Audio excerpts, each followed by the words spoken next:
हाँ देखो, मैं क्या बता रहा था कि कल हम लोगों ने पढ़ा था एक्चुअली, वेव थ्योरी पढ़े थे। कल हम लोगों ने जस्ट स्टार्ट ही किया था एक्चुअली। तो कल एक्चुअली कल की मैंने वीडियो भी भेजी नहीं है आज तक, अभी तक की। अभी भेज दूंगा मैं। हालांकि उसका कुछ रिलेशन भी नहीं है अभी के चैप्टर, मतलब कि अभी से, ठीक है। खाली बेसिक बेसिक मैंने बातें बताई थी कल वेव थ्योरी की, कि वेव थ्योरी में एक बात होती है कि कॉर्पस्कल थ्योरी आई थी पहले, ठीक है। वो रिफ्लेक्शन रिफ्रैक्शन प्रूव कर पा रही थी, इंटरफेरेंस डिफ्रैक्शन नहीं प्रूव कर पा रही थी। फिर आई थी हाइडेंस थ्योरी, वो रिफ्लेक्शन रिफ्रैक्शन डिफ्रैक्शन इंटरफेरेंस सब कुछ प्रूव कर पा रही थी, पोलराइजेशन प्रूव नहीं कर पा रही थी। बाद में बोला गया कि नहीं, लाइट जो है वेव तो होती है, लेकिन ये मैकेनिकल वेव नहीं होती है, ठीक है। और इसलिए पोलराइजेशन प्रूव करने में प्रॉब्लम आ रही थी। बाद में बोला गया कि भाई लाइट जो होती है वो नॉन मैकेनिकल वेव होती है। प्रॉब्लम सॉल्व हो गई थी, सारे सब लोग खुश थे, सारी अच्छे से पढ़ाई हो रही थी। फिर से एक लफड़ा हो गया था, नया इफेक्ट आया था, फोटो इलेक्ट्रिक इफेक्ट। फिर से वेव थ्योरी फेल हो गई।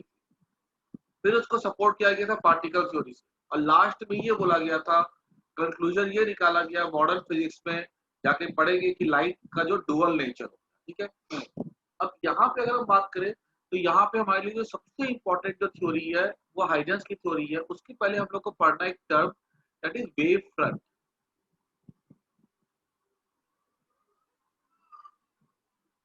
वेव फ्रंट का मतलब क्या होता है, जैसे देखो,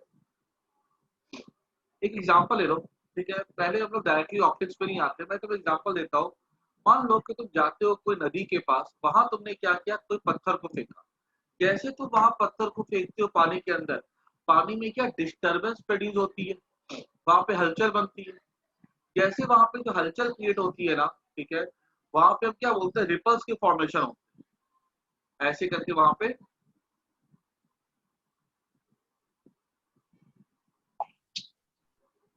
ऐसे वहां पे क्या बनते हैं, रिपल्स बनते हैं।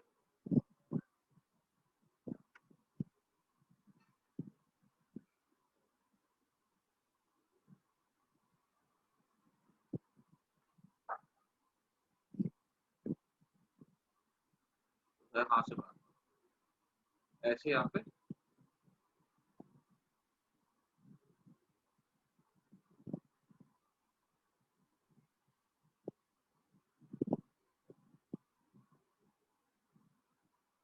ये रिपल्स की फॉर्मेशन, ठीक है। हमको रिपल्स वहां पे फैलते हुए दिखते हैं। ये जो रिपल्स होते हैं, ठीक है, ये क्या होते हैं एक्चुअली, ये तो पता है। रिपल्स की खास बात, इस रिपल्स को हम लोग एक्चुअली फिजिक्स में बोलते हैं वेव फ्रंट। अब ये वेव फ्रंट क्या हुआ, इसकी इसकी डेफिनेशन क्या हुई। तो मान लो तुमने एक रिपल को चूज किया, मान लो रिपल नंबर 3 तुमने चूज किया, ठीक है। एक रिपल, दो रिपल, ये तीसरा रिपल। तुमने क्या किया, तुमने एक कॉर्क लिया, ठीक है, और कॉर्क को लेकर के हमने यहाँ पे ऐसे करके डाल दिया, ऐसे में फेंक दिया कॉर्क, ठीक है। हल्का पीस ऑफ पेपर डाल दिया, कॉर्क डाल दिया, यहाँ पे डाला पेपर, यहाँ पे डाला पेपर, यहाँ पे डाला पेपर। हम क्या देखेंगे, ये तीनों कॉर्क पानी में एक साथ ऊपर आते हैं, ठीक है, और एक साथ नीचे जाते हैं। एकदम बराबर से उठ रहे हैं, एक साथ ऊपर जाते हैं, एक साथ नीचे जाते हैं। अगर हमने सेकंड पे एक कॉर्क को फेंका, ठीक है, ये हो सकता है टॉप में हो, तब हो सकता है ये बॉटम में हो। लेकिन अगर मैंने तीन कॉर्क यहाँ पर फेंके या उससे ज्यादा फेंके, इस 2 नंबर रिपल के ऊपर, यहाँ पे भी हर पार्टिकल, हर कॉर्क या हर पेपर एक साथ ऊपर आता है और एक साथ नीचे जाता है। सेम वे से वन के साथ एक साथ ऊपर आएगा, एक साथ नीचे जाएगा। लेकिन हाँ, टू वाला और ये वाला थ्री वाले पे एक साथ ऊपर नीचे नहीं होगा, इस दोनों पे एक साथ ऊपर नीचे नहीं होगा। लेकिन टू वाले पे हर एक के पास साथ क्या होता है, एक साथ पार्टिकल ऊपर आता है और एक साथ पार्टिकल नीचे जाता है, ठीक है। तो एक मिनट, एक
तो हमने क्या बोला कि यहाँ पे हर एक पे जो पार्टिकल्स है वो एक साथ ऊपर आएंगे, 1 पे, और एक साथ नीचे जाएंगे। 2 पे हमने कितने पार्टिकल्स फेंके, सब एक साथ ऊपर जाएंगे, एक साथ नीचे आएंगे। जब ये एक साथ ऊपर जाते हैं ऐसे, फिर एक साथ नीचे आते हैं, तो हम क्या बोलते हैं, they are in same phase. याद रखो, पेंडुलम वाला तुमने पढ़ा था ना, मान लो एक पेंडुलम था, ऐसे जाता था वो, ठीक है, दूसरा पेंडुलम भी ऐसा है, ठीक है, दोनों एक साथ जाते हैं, टॉप पे जाते हैं, फिर बॉटम पे मीन पे आते हैं, फिर इधर जाएंगे, फिर इधर आएंगे, ऐसे करके ये सब अगर एक साथ अगर ट्रैवल करते हैं तो हम क्या बोलते हैं, these pendulums are in same phase, ठीक है। तो यहाँ पर भी हम क्या बोलेंगे कि जितने भी पार्टिकल्स है वो सब क्या यहाँ पे सेम फेज। तो हमने यहाँ से एक चीज सीखी कि एक काम करो, ठीक है, यहाँ पे जितने भी पार्टिकल्स होंगे, ठीक है, सबको ज्वाइन कर दो, ठीक है, और वो जो लोकस जो बनेगा, एक्चुअली ये शेप को क्या बोलते हैं, शेप को लोकस बोलते हैं ना, लाइन ज्वाइनिंग ऑल पार्टिकल्स, ठीक है, behaving in the same way, ठीक है। जितने भी पार्टिकल्स है, जहां पर पार्टिकल सेम फेज में है, ठीक है, उसका जो लोकस है, लोकस मतलब उसका जो शेप है, वो स्फीयर हो सकता है, यहाँ पे जैसे सर्कल है यहाँ पे, तो यहाँ उसका जो शेप होता है ना, उसी को हम क्या बोलते हैं, वेव फ्रंट, ठीक है। तो मतलब अलग अलग पार्टिकल्स है, वो ऑसिलेट कर रहे हैं, ठीक है, उनका ज्वाइन कर दो, ज्वाइन करने के बाद उस पॉइंट के पास जो लोकस जो बनेगा, जो शेप बनेगा, ठीक है, उस शेप को हमने क्या नाम दे दिया, वेव फ्रंट। वेव फ्रंट की खास बात क्या होती है कि जितने भी पार्टिकल्स होंगे जो कि उस वेव फ्रंट पे, उस सरफेस पे लाई करते हैं, वो सब के सब ऑसिलेट करते हैं सेम फेज। जैसे यहाँ पर जितने भी पार्टिकल है सब सेम फेज में ऑसिलेट करते हैं, ठीक है। तो ये बात हमको वेव फ्रंट समझ में आ गया, पानी से समझ में आ गया, बिकॉज पानी की हम देखते वहां पे रिपल बनते हुए, हर एक रिपल का एक्चुअली फिजिक्स में क्या नाम देते हैं हम लोग, वेव फ्रंट, ठीक है। अब यही डेफिनेशन हम पकड़ के लेकर के आ जाते हैं अपने इलेक्ट्रो इसमें, वेव ऑप्टिक्स में। देखो, वेव ऑप्टिक्स में भी क्या होता है, जैसे कि एग्जांपल ले लो कि अगर मान लो कहीं पे एक पॉइंट सोर्स ऑफ लाइट है, ठीक है, एक पॉइंट सोर्स ऑफ लाइट है, हमने क्या किया, यहाँ पे एक थोड़ा दूर जाते हैं, ठीक है, बराबर डिस्टेंस पे, ऐसे करके, और ये जो मैं ड्रॉ कर रहा हूँ ना पॉइंट सोर्स के लिए, ये ड्रॉ करते हैं हम लोग स्पेस, ठीक है। पानी पानी का जो होता है ना वेव फ्रंट, वो 2D में होता है, लेकिन जो लाइट होती है ना, ठीक है, उसका जो वेव फ्रंट हम लेते हैं ना, वो 3D में लेते हैं, बिकॉज लाइट क्या होती है, हर तरफ फैल जाती है, ठीक है। तो हमने क्या किया, हमने यहाँ पे अलग अलग डिस्टेंस पे, बराबर डिस्टेंस पे गए, ठीक है, लेट से वो डिस्टेंस अगर 1 मीटर है, और हमने क्या किया, हर एक पॉइंट को यहाँ से ज्वाइन कर दिया, और हमें मिल गया एक स्फीयर मिल जाएगा, ठीक है, ये स्फीयर है ना कि सर्कल है, ठीक है, दिस इज अ स्फीयर। क्योंकि सूरज है, सूरज से तो हर चारों तरफ, हर तरफ रोशनी फैलती है ना, बल्ब से रोशनी हर तरफ फैलती है, बल्ब से ऐसा नहीं रोशनी 2D में आती है। यहाँ के ये जो स्फीयर है ना, इसके हर पॉइंट पे क्या चीज सेम फेज में, तो याद रखना, लाइट जो होती है, पढ़ के रखा, लाइट बनी होती है दो चीज से, एक इलेक्ट्रिक फील्ड होता है, एक मैग्नेटिक फील्ड होता है, ठीक है। हम यहाँ पे मेनली बात करते हैं इलेक्ट्रिक फील्ड की, बिकॉज याद रखना एक चीज कि जो इलेक्ट्रिक फील्ड ज्यादा इंपॉर्टेंट होता है लाइट वेव में, बिकॉज जो लाइट की जो ऑप्टिकल प्रॉपर्टी होती है ना, जिससे कि हम लोग लाइट को के प्रेजेंस में चीजों को देख पाते हैं, ठीक है, जो हमारे आई मतलब कि जो हमारे रेटिना पे जाके सेंसेशन प्रोड्यूस करती है, वो मेनली उसका इफेक्ट इलेक्ट्रिक फील्ड की वजह से होता है। तो याद रखना, electric field is more important in light, इसलिए हम उसकी बात करते हैं। यहाँ पे अगर हम बात करें ना, तो हर पॉइंट पे जो इलेक्ट्रिक फील्ड होगा ना, वो सेम फेज में होगा। मतलब अगर यहाँ पे तुमको पता है ना इलेक्ट्रिक फील्ड क्या होता है, ऐसे ग्राफ देखा जाए इलेक्ट्रिक फील्ड का, तो ऐसा था ये ऐसा ग्राफ होता है इलेक्ट्रिक फील्ड, मतलब इसकी हर पॉइंट पे इलेक्ट्रिक फील्ड की जो वैल्यू होगी, ठीक है, ये जो वैल्यू होगी, ठीक है, ये मैक्सिमम हो या मिनिमम जो भी हो, ठीक है, और जो डायरेक्शन होगा ऑसिलेशन का, सब जगह सेम होगा। अगर मान लो ये वाला केस अगर इस पॉइंट पर है ना, ये जो मैंने यहाँ पे ड्रॉ किया है, ठीक है, ये सेकंड वाला, यहाँ भी सेम सिचुएशन, यहाँ भी सेम होगा, यहाँ भी सेम होगा, यहाँ भी सेम होगा, हर पॉइंट पे जो इलेक्ट्रिक फील्ड की वैल्यू है और जो डायरेक्शन है वो कैसा है, सेम है, ठीक है। तो हम यहाँ पे कह सकते हैं कि यहाँ पे जो इलेक्ट्रिक फील्ड का जो ऑसिलेशन है, ठीक है, that is in same phase. Value, direction, value और डायरेक्शन के लिए हम एक कॉमन वर्ड यूज करते हैं, क्या, फेज, ठीक है। याद करो, फेज वर्ड तुमने क्लास 10th में भी पढ़ा, 11th में पढ़ा था कि फेज क्या था, फेज दो चीजें बताता था। जैसे कि मान लो एक बार रिवाइज करवा देता हूँ मैं, ऐसे एक मान लो ब्लॉक है, ठीक है, और यहाँ पे ऐसे करके ब्लॉक है, ठीक है, मुझसे बोला गया कि इसका फेज क्या है, जीरो है, इसका फेज जीरो है, मतलब जीरो फेज मतलब ये इधर जा रहा है, ठीक है, अ, इधर जा रहा है, ठीक है। अगर मुझे बोला जाएगा कि इसका फेज अगर मान लो पाई बाय टू है, मतलब ये एक्सट्रीम पर है और इधर जा रहा है, ये इसका फेज मान लो पाई है। देखो जीरो फेज और पाई फेज, अगर मैं लोकेशन बोलूंगा तो मीन है, लेकिन अगर मैं फेज बोलता हूँ ना, तो फेज में दो बातें छिपी हुई होती है। एक तो पोजीशन, जैसे मैंने बोला फेज पाई है मतलब मीन पर है, जैसे मैंने बोला फेज जीरो है मतलब मीन पर है। लेकिन अगर मैं जब पाई बोलता हूँ, तो पाई में एक चीज और हिडन है। पाई का मतलब पार्टिकल इधर जा रहा है, जीरो का मतलब पार्टिकल इधर जा रहा है, ठीक है। तो याद रखना, एक कॉपी में लिख लेना for revision, phase gives two things, one is position, other is direction of motion, ठीक है, ये फेज होता था, ठीक है। और अगर तुमको फेज देखना है, तो y इक्वल्स टू, मान लो कभी भी जो हमने इक्वेशन सीखा था, कहीं पर भी equation y equals to a sin omega t minus k, ये याद है हमने पढ़ा था साउंड, ये ऐसे इसके वेव चैप्टर में पढ़ा था हमने। ये जो पार्ट है ना, ये वाला पार्ट, ये जो एंगल जो होता है ना, दिस इज फेज। और फेज, ये एंगल को हम, जैसे हम इसको मैथ्स में एंगल बोलते हैं, कभी इसको हम लोग आर्ग्यूमेंट बोलते हैं, फिजिक्स में इसी चीज को हम क्या बोलते हैं, फेज बोलते हैं। इसमें दो चीजें छिपी हुई है, क्या क्या छिपा हुआ है, एक तो पोजीशन और दूसरा डायरेक्शन, ठीक है।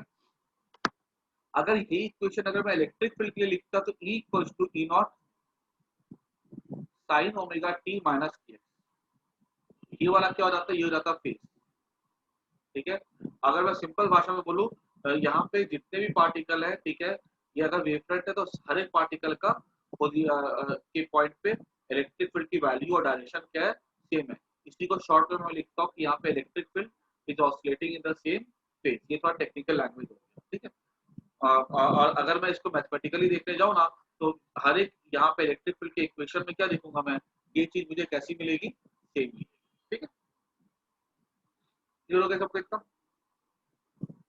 अब आई थिंक वेव फ्रंट सबको क्लियर हो गया, ठीक है। वेव फ्रंट क्या होता है, इसको हम लोग वर्ड्स पे लिख लेते हैं।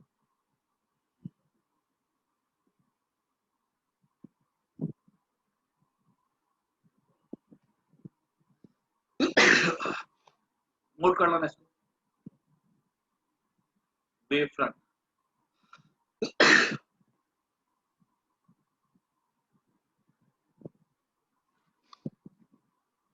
It is a locus. और यहां से ना ये नोट कर जाना, ठीक है, ये चीज नोट कर जाना, ये वाला, ये वाला, ठीक है, लिख देना रिवीजन, क्लास 11th का ये छोटा सा रिवीजन है। पेज का तुमको फिजिकल इंपॉर्टेंस समझ में आना चाहिए, पेज का तुमको मैथमेटिकल इंपॉर्टेंस भी समझ में आना चाहिए, ठीक है। तो आगे बढ़ाते हैं। Wave front, it is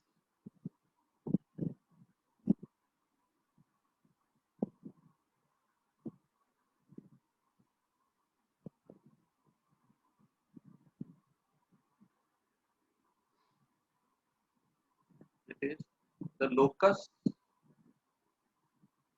of all points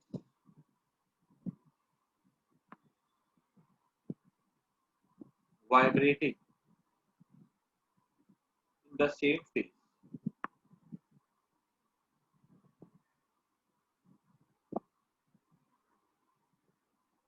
ठीक है।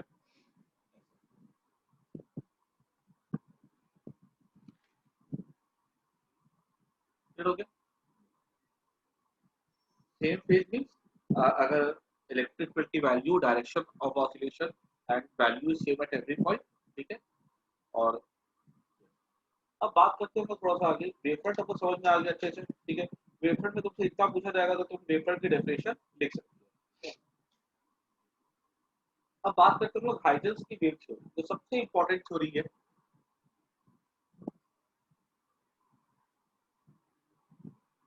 हाइजेंस वेव थ्योरी, याद रखना है कि हम इस चैप्टर में रिफ्लेक्शन, रिफ्रैक्शन, इंटरफेरेंस, डिफ्रैक्शन, चारों चीजें जो प्रूव करेंगे ना, जो जो भी पूरे चैप्टर को पढ़ेंगे, सब का सब बेसिक यही से बिगिन होता है। हाइडेंस की वेव थ्योरी, हाइडेंस की वेव थ्योरी क्या कहती है? सिंपल लैंग्वेज में मैं इसको तीन पार्ट में डिवाइड कर दूंगा। एक मान लो प्राइमरी सोर्स, प्राइमरी सोर्स मतलब जैसे बल्ब हो गया, ट्यूबलाइट हो गई। एक मिनट,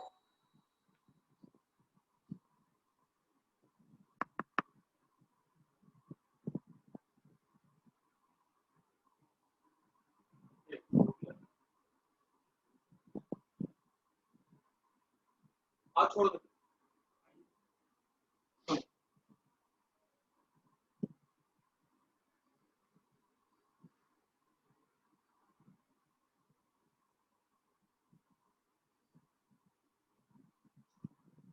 हाँ, मैं क्या बता रहा था, हाइडेंस की वेव थ्योरी। हाइडेंस की वेव थ्योरी कहती है ना, मान लो कोई भी अगर प्राइमरी सोर्स है, ठीक है, तो जैसे कि मान लो बल्ब है, ट्यूबलाइट है, ये क्या करती है, अपने अराउंड क्रिएट करती है एक वेव फ्रंट। ठीक है, ये जो वेव फ्रंट होता है ना, ठीक है, ये वेव फ्रंट क्रिएट करता है छोटी छोटी वेव्स, जिसको हम लोग बोलते हैं वेवलेट्स। ठीक है, जैसे कि मान लो ये लाइट का कोई सोर्स है, ठीक है, इसने अपने अराउंड क्या क्रिएट किया, एक वेव फ्रंट क्रिएट किया, ये मस्त सा एक वेव फ्रंट बन गया। स्फेरिकल शेप का होता है वेव फ्रंट, और भी शेप होती है, हम लोग डिस्कस करेंगे अभी, हाइड्रोजन थ्योरी की बात करेंगे। ये बल्ब है, ठीक है, प्राइमरी सोर्स, इसने क्या क्रिएट किया, वेव फ्रंट। हर पॉइंट का सेम इलेक्ट्रिक फील्ड यहाँ पे सेम होगा, वैल्यू, डायरेक्शन सब कुछ सेम होगा। अब ये जो वेव फ्रंट होता है ना, ये क्रिएट करता है छोटी छोटी वेव्स। कैसी वेव? छोटी छोटी वेव। ये ऐसे, ये मैं दिखाता हूँ अलग कलर से, ठीक है, ये छोटी छोटी वेव क्रिएट, छोटी वेव, याद रखना, बुक की छोटी फॉर्म होती है बुकलेट। लेट जहां पे लगता है ना, वहां पे लगा देते हैं हम लोग छोटी चीज के लिए। ये इससे क्या क्रिएट किया, छोटी छोटी वेव क्रिएट की। ये जो छोटी छोटी वेव्स क्रिएट करता है ना, इसको हम कहते हैं वेवलेट। ठीक है, अब एक प्राइमरी सोर्स था, उसने क्या क्रिएट किया, आंसर, उसने वेवलेट क्रिएट किया। ठीक है, अब ये जो वेवलेट है ना, ठीक है, ये क्या क्रिएट करेगा, इस वेवलेट पे हमने यहाँ पे सब जगह है ये, ठीक है, हर पॉइंट पे ऐसे बनता है, ये ओवरलैप हो जाता है, अनगिनत बनेगी यहाँ पे, मैंने तो खाली 6-7 दिखाई है, यहाँ पे ओवरलैप करके ऐसे बहुत कॉम्प्लेक्स हो जाएगा। ठीक है, अब यहाँ पे हमने क्या किया, एक ड्रॉ किया, इस पे कॉमन एक एनवेलप ड्रॉ कर,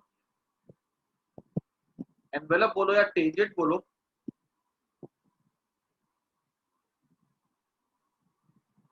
ठीक है, ये कॉमन मैंने ड्रॉ कर दिया। अब ये जो मैंने सर्कल बनाया ना, this is a new wave front, ये क्या हो गया, ये नया वेव फ्रंट बन गया। अब इस वेवलेट पे क्या होता है, ये वाली जो नई, ये जो न्यू वेव फ्रंट है, ये नंबर 1 वेव फ्रंट, ये number 2 wave, number 2 wave front क्या करेगी, फिर से क्रिएट करेगी वेवलेट्स, छोटी छोटी वेव्स। और जितनी भी वेवलेट्स होती है ना, ठीक है, ये ऑब्वियस ही बात है, इनका जो नेचर होगा वेव जैसा ही होगा। वेवलेट की स्पीड वही होती है जो लाइट इलेक्ट्रोमैग्नेटिक वेव की स्पीड होती है।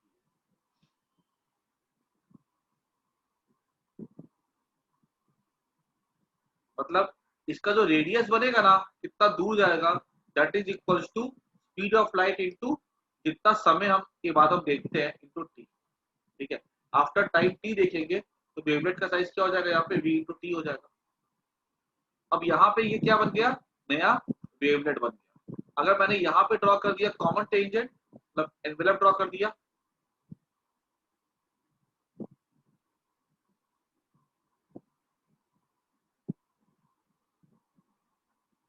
ये हमारा बन गया नया वेव फ्रंट। ठीक है, इसके बाद अब क्या होगा, ये वाला वेव फ्रंट फिर से क्या क्रिएट करेगा, अपना नया नया छोटा छोटा वेवलेट क्रिएट करेगा।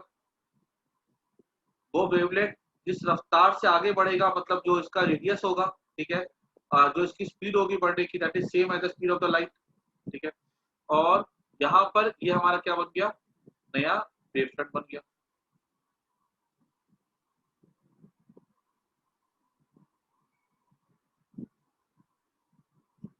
इस तरह से देखो, एक वेव फ्रंट वेवलेट क्रिएट करता है, वो वेवलेट नया वेव फ्रंट क्रिएट करता है। इस तरह से ये जो लाइट जो है ना फैलती चली जाती है, और हम हमें अल्टीमेटली लाइट जो होती है ना बल्ब से फैल के हमको जहां पर भी, जिस लोकेशन पर भी हम होंगे, ठीक है, वहां पे वो लाइट जो होती है फैल करके आ जाती है। ठीक है, लाइट किधर फैल रही है, तो देख सकते हो क्लियरली, लाइट ऐसे फैल रही है। ठीक है, एक मिनट यार।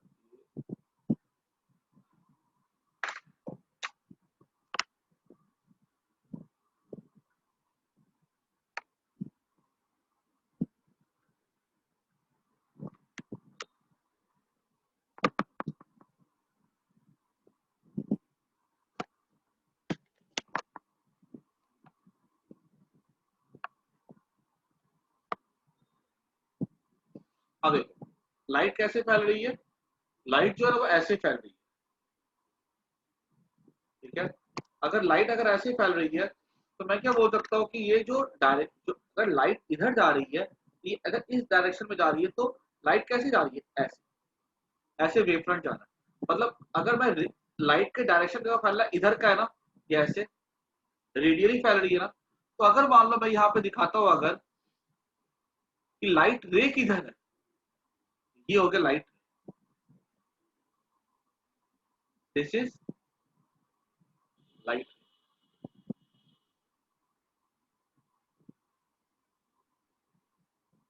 दिस इज लाइट,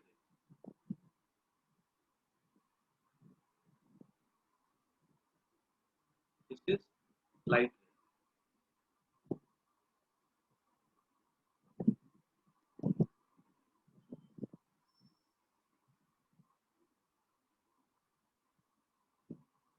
ये ऐसे लाइट।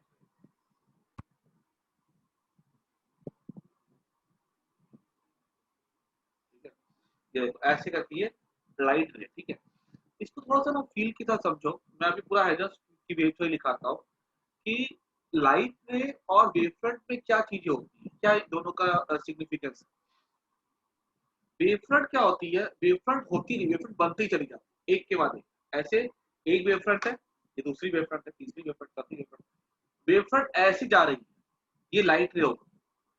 जिधर वेव फ्रंट ट्रेवल करती है ना, वो क्या होती है, वो डायरेक्शन हम किससे दिखाते हैं, लाइट रे से दिखाते हैं। वेव फ्रंट किस चीज का इंडिकेशन है, तो वेव फ्रंट इंडिकेशन हो जाता है एनर्जी का। ठीक है, कि हम बोलते हैं वेव फ्रंट ऐसे गया ऐसे गया, मतलब एनर्जी ट्रेवल की। ठीक है, वेव फ्रंट किसका रिप्रेजेंटेशन हो जाता है, एनर्जी का। और लाइट रे किसका रिप्रेजेंटेशन हो जाता है, लाइट रे इज द रिप्रेजेंटेशन की एनर्जी किधर ट्रेवल कर रही है। ठीक है, that is the representation by light. Clear बात। ये पता है, थोड़ा बहुत एग्जांपल याद करो जो तुमने पढ़ा था इलेक्ट्रोस्टैटिक चैप्टर, इलेक्ट्रोस्टैटिक में क्या सीखा था, दो चीजें थी ना, इक्विपोटेंशियल सरफेस और इलेक्ट्रिक फील्ड था। इक्विपोटेंशियल सरफेस, पोटेंशियल इंडिकेशन था एनर्जी, है ना, potential work done per unit charge, work मतलब एनर्जी हो जाता है। तो इक्विपोटेंशियल सरफेस किसको रिप्रेजेंट करता था, एनर्जी। और इलेक्ट्रिक फील्ड किसको रिप्रेजेंट करता है, कि डायरेक्शन को। ठीक है, तो याद करो वहां पे तुमने क्या देखा था, कि जो इक्विपोटेंशियल सरफेस इस तरह से बनते थे, वहां पर ऐसे इक्विपोटेंशियल सरफेस थे, और ऐसे दिखाते थे हम लोग इलेक्ट्रिक फील्ड, किधर एनर्जी ट्रेवल कर रही है। ठीक है, that was represented by electric field. ठीक है, यहाँ भी कुछ ऐसा ही है, जैसे यहाँ इक्विपोटेंशियल सरफेस थे, यहाँ पे क्या होता है, वेव फ्रंट होता है, यहाँ पे इलेक्ट्रिक फील्ड था, यहाँ पे लाइट रे होती है। यहाँ पर भी तुमने एक चीज सीखी थी कि इक्विपोटेंशियल सरफेस होता, और इलेक्ट्रिक फील्ड के एंगल 90 डिग्री था। यहाँ पर भी क्लियरली देख सकते हो कि ये स्फीयर है। ठीक है, और ये हमारा रेडियस है, तो रेडियस हमेशा सरफेस के साथ, रेडियस हमेशा सरफेस के साथ क्या एंगल बनाता है, 90 बनाता है। तो जो लाइट रे होती है ना, that is perpendicular to the wave front. ठीक है, लाइट रे कैसी होती है, it is perpendicular to the wave. ठीक है, तो ये जो मैंने तुम लोग को बताया ना, मैं थोड़ा सा इसको लिख देता हूँ वर्ड्स में अब। ठीक है, तो आई थिंक क्लियर हो गया कि भाई वेव फ्रंट क्या होता है, रिप्रेजेंटेशन ऑफ एनर्जी, जिधर वेव फ्रंट ट्रेवल करता है। ठीक है,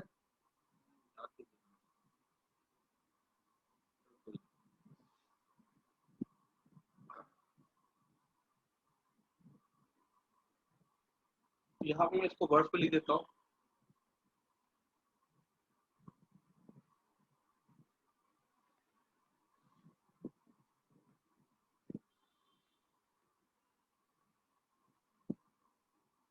पहला पॉइंट क्या होगा, इसको ना हम लोग पॉइंट वाइज लिखते हैं। पहला पॉइंट है एवरी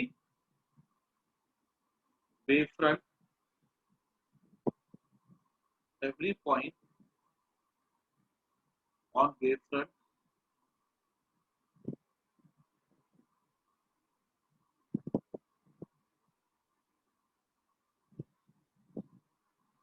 act as, वो मैं अभी सब ड्रॉ करके दे दूंगा सचिन, टेंशन मत लो उसकी, ठीक है। वो उतना कॉम्प्लेक्स ड्रॉ करने नहीं आता है, मैं अभी उसके साथ साथ 5-6 एग्जांपल सब ड्रॉ करवा दूँ। Every point on wave front act as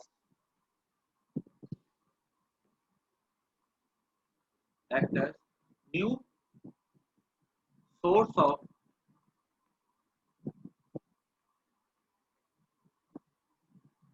secondary wavelength, ठीक है। हर पॉइंट वेवफ्रंट क्या बनाता है, सेकेंडरी वेवलेंथ, जैसा भी देखा था, ठीक है। these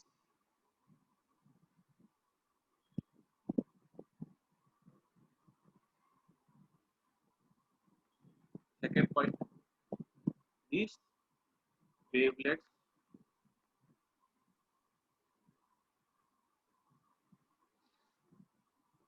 travel in all direction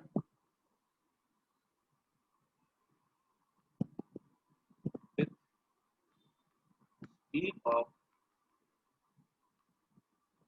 light। तीसरा पॉइंट,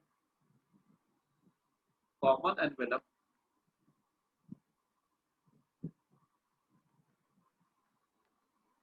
और tangent drawn on the wavelets give new wavefront,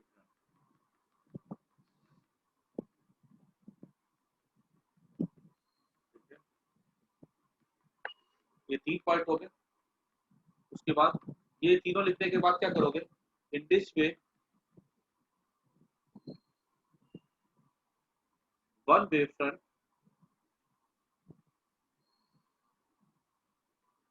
ये बहुत इंपॉर्टेंट, हाइड्रस वेव थ्योरी। कितनी बार खाली हाइड्रस की वेव थ्योरी लिखने के लिए आ जाती है एग्जाम में, 1 या 2 बार, ठीक है। तो इसको याद कर जाना है। In this way one wavefront is form one after other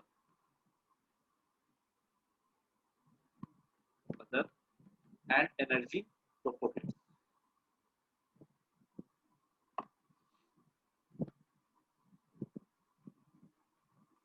ठीक है। ये पता है कैसा प्रोसेस है, ठीक है। एक एग्जांपल दूं मैं, मान लो कि एक बिल्ली है, ठीक है। अब बिल्ली ने 4 किटन दिए, तो ठीक है। तो वो 4 किटन छोटे छोटे किटन हो गए, ठीक है। वो बिल्ली के वो जो किटन क्या हो गए, बिल्ली के वो किटन बन गए वेवलेट्स, ठीक है। अब जब वो किटन बड़े होंगे, ठीक है, तो वो क्या बन जाएंगे, बिल्ली बन जाएंगे।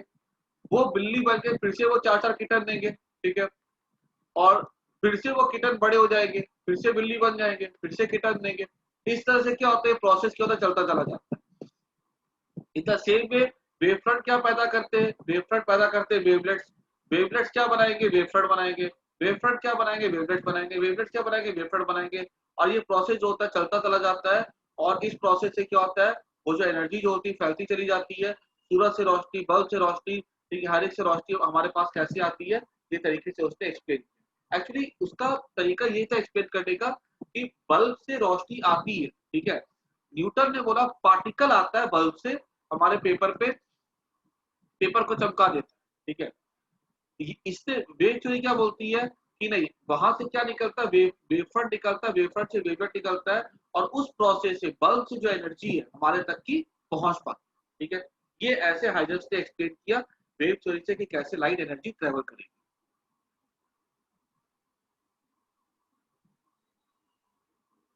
वेवफ्रंट और वेवलेट्स ही होता है।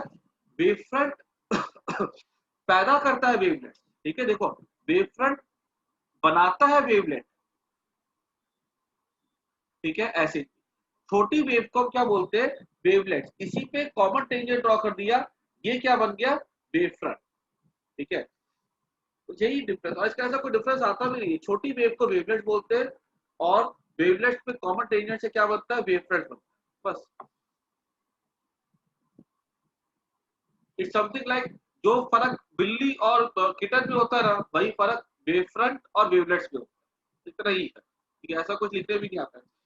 ये आई थिंक सबको क्लियर हो गया कि कैसे क्या बनता है यहाँ पे। ठीक है, अब हम आगे बढ़ते हैं। एक इंपॉर्टेंट चीज और जो मैंने बताई थी अभी, note light ray wave front is representation of energy.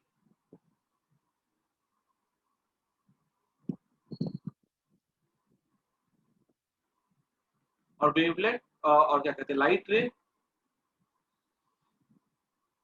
Represents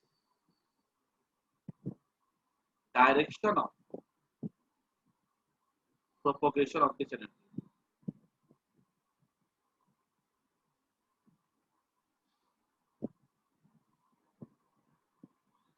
और उसके बाद एक बहुत ही इंपॉर्टेंट पॉइंट, वेव लाइट रे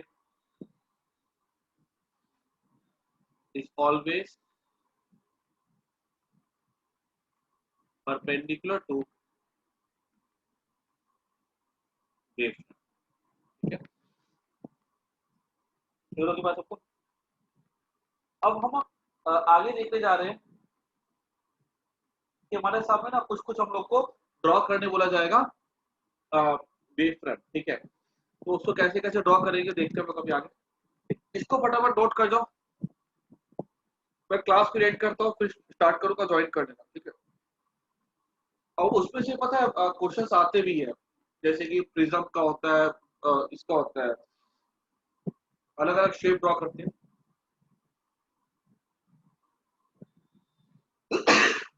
ये नोट कर जाना है, और ये वाला, ये सबका नोट होना चाहिए।